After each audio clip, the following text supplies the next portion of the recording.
Define success for yourself. So the question that we got to ask ourselves is what success is to us, what success is to you. I have another opportunity, another day to live, another chance to contribute, another chance to make a difference in life.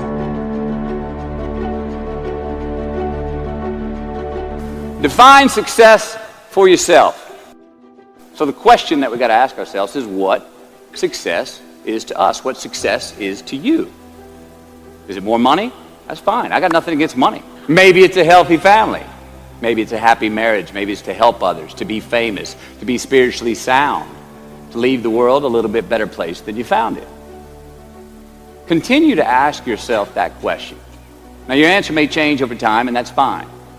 But do yourself this favor. Whatever your answer is, don't choose anything that will jeopardize your soul. Prioritize who you are, who you want to be, and don't spend time with anything that antagonizes your character. Don't drink the Kool-Aid, man. It tastes sweet, but you will get cavities tomorrow. All right? Life is not a popularity contest. Be brave, take the hill, but first answer that question, what's my hill? So, how do I define success? For me, myself. Well, for me, it's a measurement of 5 things. We got fatherhood. We got being a good husband. We got my health, mind, body, and spirit. We got career, and we got friendships. These are what's important to me in my life right now. So I try to measure these 5 things each day. I check in with them. I like to see whether or not I'm in the debit section or the credit section with each one. Am I in the red or am I in the black? You follow? So first, we have to define success for ourselves. And then we have to put in the work to maintain it. Take that daily tally. Tend our garden. Keep the things that are important to us in good shape. Don't leave crumbs. And the beauty of delayed gratification. So what are crumbs? Well, the crumbs I'm talking about are the choices that we make that make us have to look over our shoulder in the future. You didn't pay that guy back the money that you owed him, and tonight you just saw him 3 rows behind you. Shit. You slept around on your spouse, and you just found out that tomorrow she and the lady you're having an affair with are going to be at the same PTA meeting. Shit again. You drank too much last night. You're too hungover to drive your son to his 8 a.m. Saturday morning baseball practice. These are the crumbs. They come in the form of regret, guilt, and remorse.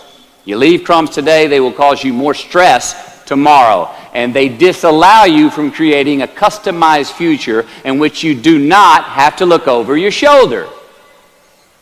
So let's flip the script. Instead of creating outcomes that take from us, let's create more outcomes that pay us back, fill us up, keep your fire lit, turn you on for the most amount of time in your future. These are the choices I'm talking about. And this is the beauty of delayed gratification. All right, tee yourself up. Do yourself a favor. Make the choices, the purchases today that pay you back tomorrow. Residuals. In my business, we call it mailbox money. If I do my job well today, and that movie keeps rerunning on TV, 5 years from now, I'm getting checks in the mailbox. It's a heck of a deal. So whether it's prepping the coffee maker the night before, so all you got to do is press the button in the morning, or getting ready for the job interview early so you don't have to cram the night before, or choosing not to hook up with that married woman because you know you're going to feel horrible about it tomorrow, or paying your debts on time so that when you do see that guy 3 rows back tonight, you don't have to hunker down in your seat hoping that he don't see you. Get some ROI. You know what that is? Return on investment. Your investment. You. Customize your future. Don't leave crumbs. Turn the page. The late and great University of Texas football coach Darrell Royal. He was a friend of mine and a good friend of many people. Now, a lot of people looked up to this man. One of the people that looked up to him was a musician named Larry. Now, at this time in his life, Larry was in the prime of his country music career. He had #1 hits, and his life was rolling. And he had picked up a bad habit of snorting the white stuff somewhere along the line. And at one particular party, after a bathroom break, Larry went confidently up to his mentor, Darryl, and he started telling him a story. Coach Royal listened, as he always had. And when Larry finished his story and was about to walk away, Coach Royal put a gentle hand on his shoulder, and he very discreetly said, "Hey, Larry, you got something on your nose there, bud." Well, Larry immediately hurried to the bathroom mirror where he saw some of the white powder that he hadn't cleaned off his nose. He was ashamed. He was embarrassed, as much because he felt so disrespectful to Coach Royal, and as much because he'd obviously gotten too comfortable with the drug to even hide it as well as he should.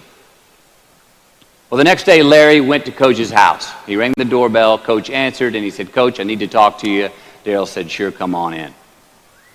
Larry confessed. He purged his sins to Coach. He told him how embarrassed he was and how he had lost his way in the midst of all this fame and fortune.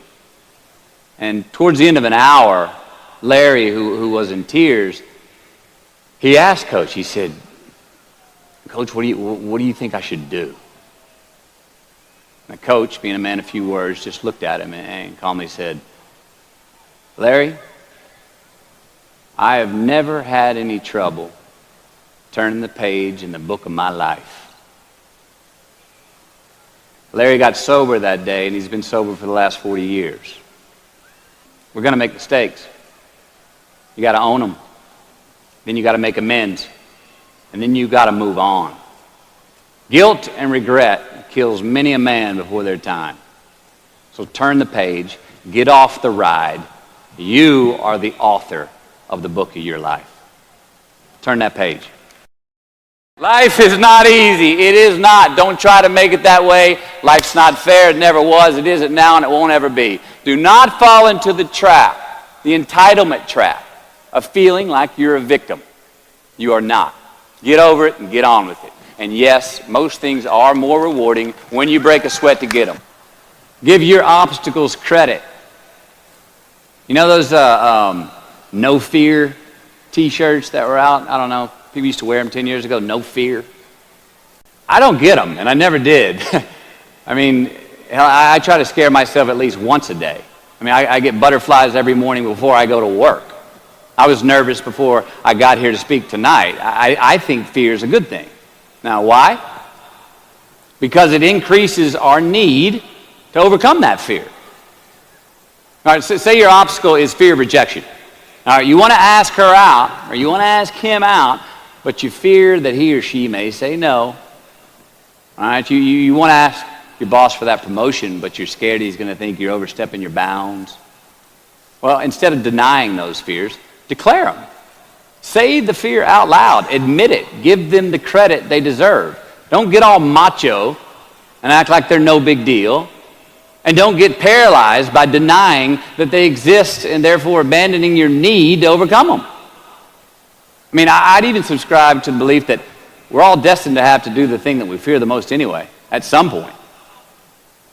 So give your obstacles credit, and you will, one, find the courage to overcome them, or you will, two, see more clearly that they're not really worth prevailing over. So be brave, have courage, and when you do, you get stronger, you get more aware, you get more respectful of yourself and that which you fear. Unbelievable is the stupidest word in the dictionary. Should never come out of our mouths. Think about it. To say, "Oh wow, what an unbelievable play. It was an unbelievable book, an unbelievable film, an unbelievable act of courage." Really? It may be spectacular, it may be phenomenal, most excellent or outstanding, but unbelievable?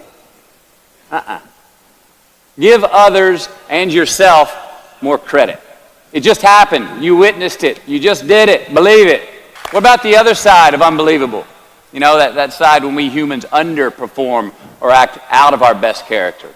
For instance, man flies a suicide jet into the World Trade Center. Millions die from diseases every day that we have cures for. Bob the Builder swears that he's going to have your house built by Thanksgiving, and you can't move in until Christmas the next year. Our best friends lie to us, and we lie to ourselves all the time. Unbelievable? I don't think so. Again, it just happens, and it happens every day. Nothing that we Homo sapien earthlings do is unbelievable. And if there's one thing you can depend on people being, it's people. So we shouldn't be surprised. We, us, are the trickiest mammals walking the planet. I'm not worried about the monkeys. I'm worried about you and me. So acknowledge the acts of greatness as real, and do not be naive about mankind's capacity for evil, nor be in denial of our own shortcomings. I guarantee you that as you begin to give more of yourself in your work, give more of yourself in your marriage, give more of yourself in your relationships with your families and friends, give more of yourself to your talent, to your vocation, to your job or your business, as you begin to set high standards for giving that which you have been given to share in the universe, I guarantee you that life takes on a whole new dimension. That you'll be happier. You have a greater sense of happiness and fulfillment in life. Now, that doesn't mean you're not going to have some challenges. That doesn't mean that you're not going to have some problems that you'll be dealing with on a day-to-day basis. No, that doesn't mean any of that. No, that will not exempt you from that. But what it does mean that now you will begin to take off on some new paths to some newer horizons.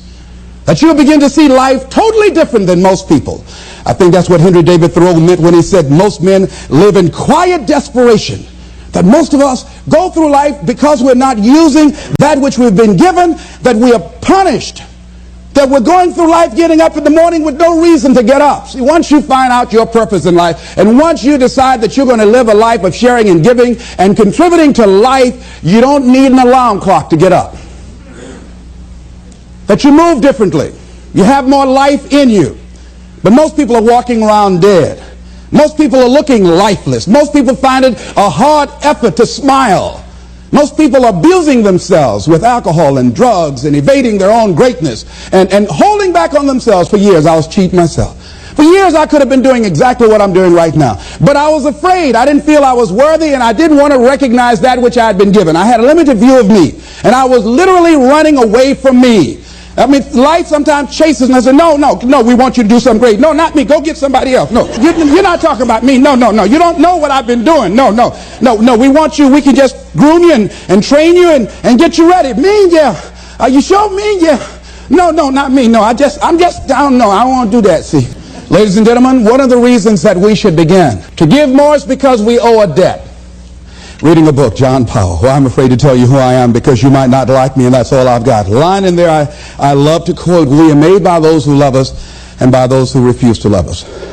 As I talk to you right now, you're looking at a lot of people up here, ladies and gentlemen. It's not just Les Brown standing here. A lot of people have contributed to make me who I am right now.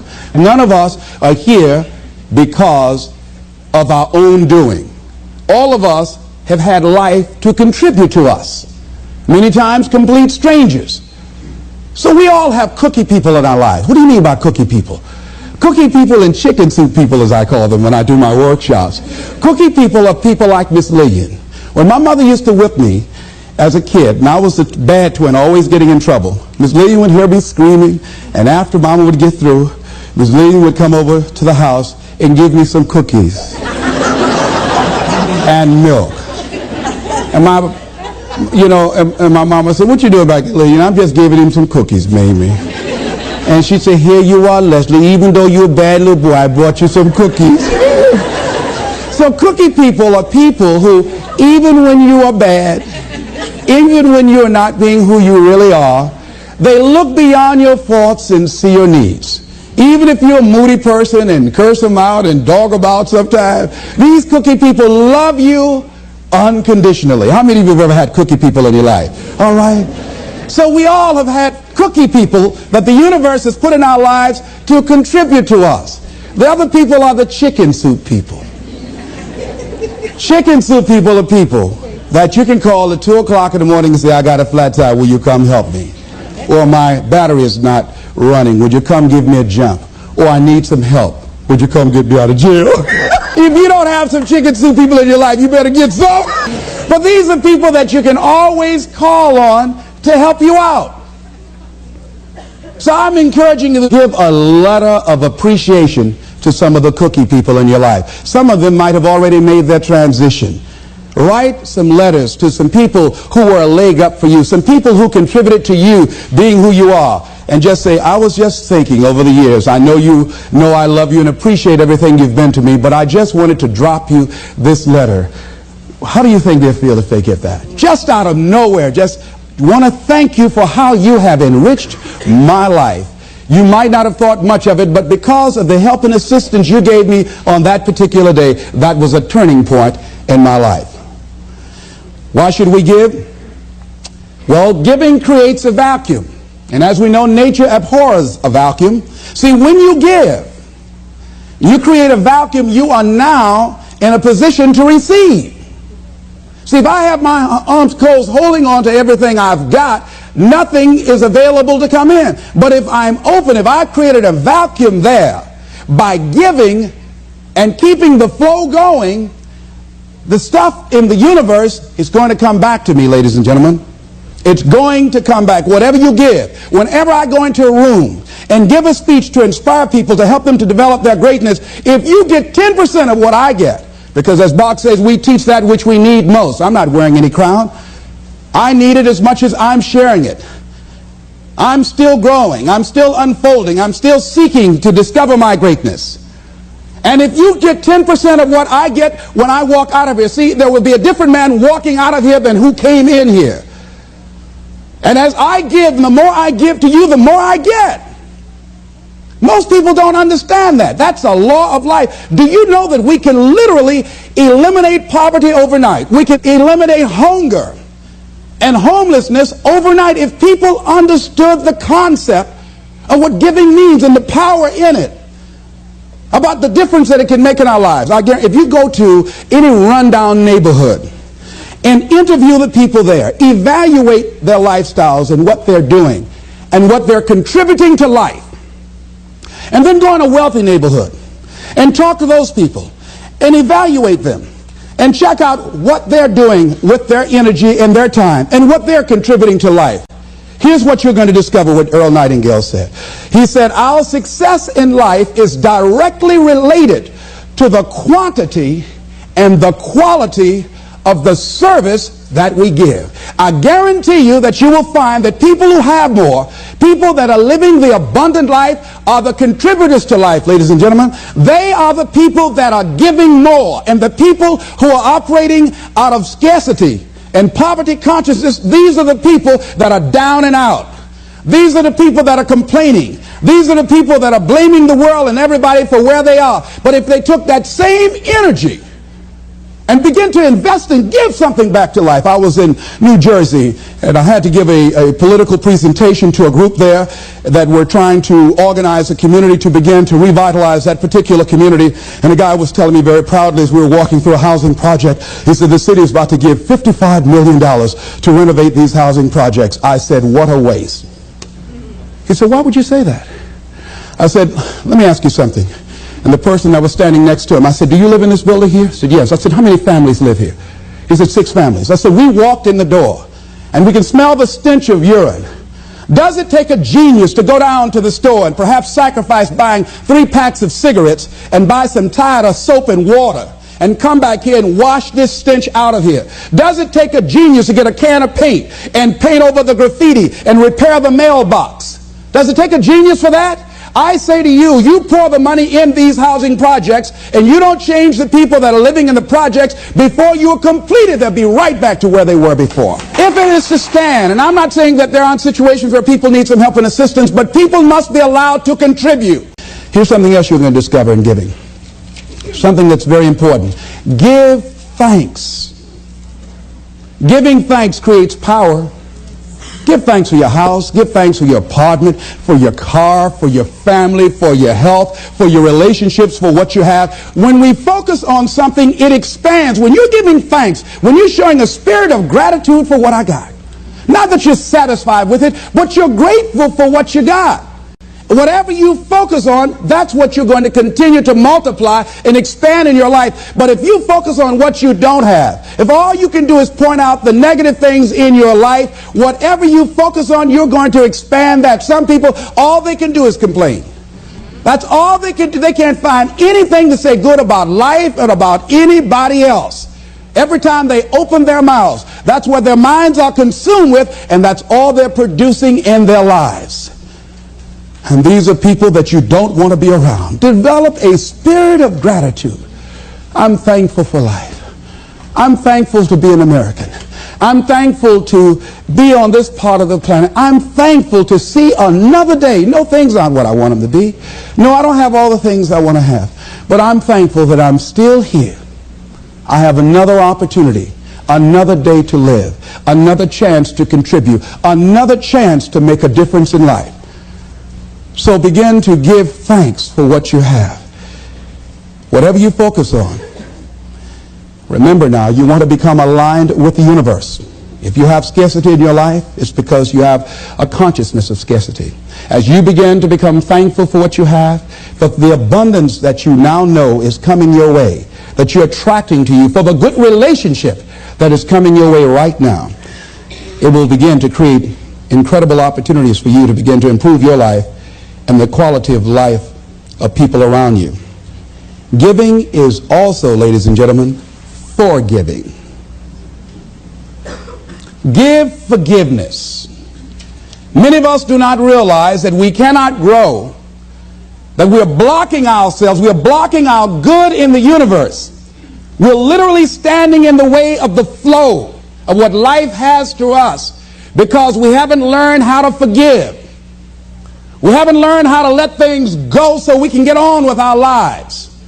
When we forgive, ladies and gentlemen, it's not for the other person. Oh no, it's for you. It's not for them, not because they deserved it or they earned it.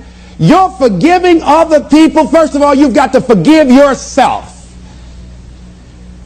But when you forgive other people, it is mentally and spiritually healthy to forgive. To let that luggage go, as Paul said, forgetting those things which are behind, reaching forth unto those things which are before. Oh, we hear it, but it's hard to do. It's hard. What you have is enough. Whatever you have to give. And the more you give, the more you realize you have to give. And we all have to. There are people who made the supreme sacrifice for us to enjoy freedoms that we take for granted. Oh, none of us can feel that we have nothing to give back.